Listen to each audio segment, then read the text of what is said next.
ప్రస్తుతం సినిమాల పోకడలపై ఆవేదన వ్యక్తం చేసింది సీనియర్ నటి జీవిత. ఒకప్పుడు హీరోయిన్లను పద్ధతిగా చూపించేవాళ్లని, వ్యాంప్ పాత్రధారులనే కొంచెం అసభ్యంగా చూపించేవాళ్లని, కానీ ఇప్పుడు లీడ్ హీరోయిన్లతోనే అన్ని చేయించేస్తున్నారని ఆమె పేర్కొంది. ప్రస్తుత సినిమాల్లో డైలాగులు మరీ శృతి మించిపోతున్నాయని ఆమె విమర్శించింది.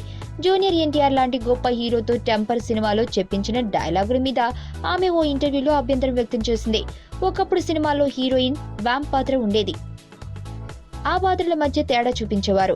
అచ్చమైన తెలుగు ఆడపడుచులా కనిపించే హీరోయిన్ వైపు అందరూ ఆకర్షితులయ్యేవారు. ఇప్పుడది లేదు.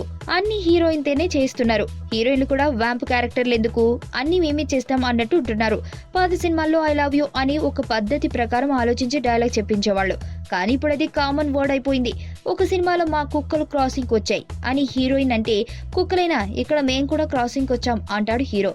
ఒక గొప్ప హీరోతో అలాంటి డైలాగ్ చెప్పిస్తారా అని జీవిత ప్రశ్నించింది. ప్రస్తుతం దేవుడే దిగి వచ్చి చెప్పినా వినని యువతరం సినిమాలో హీరో చెప్పిందే వేదంగా భావించి ఫాలో అవుతున్నారని, సినిమాలకు ఇంత క్రేజ్ ఉన్నప్పుడు ఆ సినిమాల ద్వారానే యువతకు మంచి విషయాలు చెప్పాలని, సినిమాలు మరీ దిగజార్చి తీయాల్సిన పని లేదని, ప్రస్తుత సినిమాల ధోరణి మారాలని జీవిత అభిప్రాయపడుతుంది.